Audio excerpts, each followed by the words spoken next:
Perspektif Holistik Humanistik oleh Abraham Maslow. Siapa itu Abraham Maslow? Abraham Maslow dilahirkan di Brooklyn, New York pada tanggal 1 April 1908. Maslow dibesarkan dalam keluarga Yahudi Rusia dengan orang tua yang tidak mengenyam pendidikan tinggi. Pada masa kecilnya, ia dikenal sebagai anak yang kurang berkembang dibanding anak lainnya.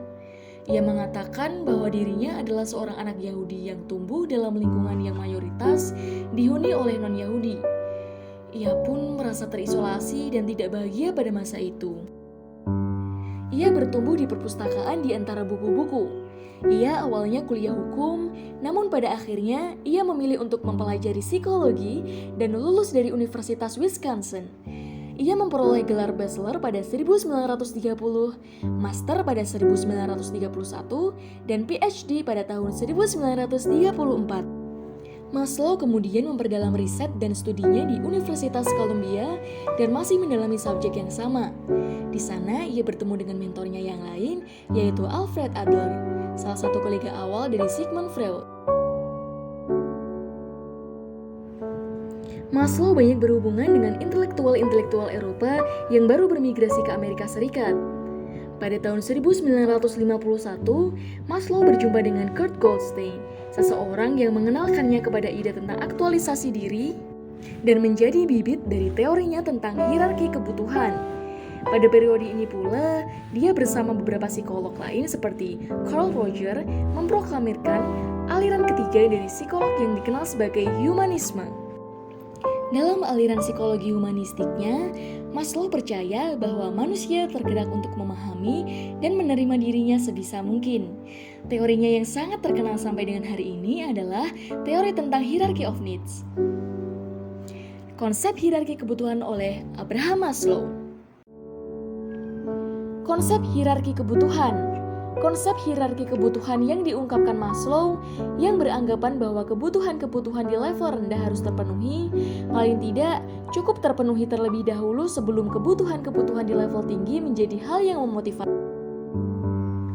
Piramida tingkatan kebutuhan dasar manusia oleh Abraham Maslow. Yang pertama adalah kebutuhan fisiologi, yang kedua ada kebutuhan akan rasa aman, yang ketiga ada kebutuhan akan memiliki rasa kasih sayang, yang keempat ada kebutuhan akan penghargaan, dan yang terakhir ada kebutuhan akan aktualisasi diri. Kebutuhan fisiologis. Physiological needs adalah kebutuhan yang paling dasar yang harus terpenuhi dengan baik bagi seorang individu. Kebutuhan tersebut mencakup sandang, pangan, dan papan. Contohnya kebutuhan makan, minum, perumahan, seks, istirahat untuk menjaga kesehatan. Menginginkan rasa aman. Safety and security needs adalah kebutuhan kedua setelah yang pertama terpenuhi. Pada kebutuhan tahap kedua ini, seorang individu menginginkan terpenuhinya rasa keamanan. Pada dasarnya, kebutuhan rasa aman ini mengarah pada dua bentuk, yakni kebutuhan keamanan jiwa dan kebutuhan keamanan harta. Dan yang ketiga ada social needs. Social needs adalah kebutuhan ketiga setelah kebutuhan kedua terpenuhi.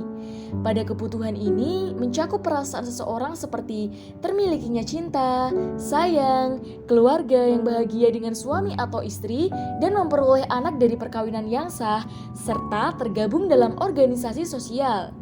Kebutuhan sosial di sini memperhatikan seseorang yang membutuhkan pengakuan atau penghormatan dari orang lain. Esteem needs.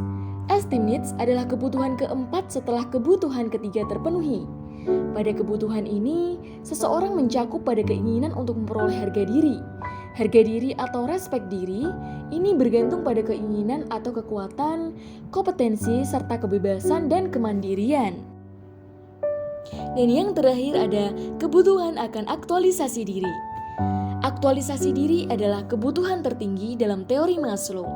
Pada tahap ini, seseorang ingin terpenuhinya keinginan untuk aktualisasi diri, yaitu ia ingin menggunakan potensi dan mengaktualisasikannya dalam bentuk pengembangan diri. Sekian perspektif holistik humanistik oleh Abraham Maslow. Semoga bermanfaat dan ditunggu video selanjutnya ya. Terima kasih.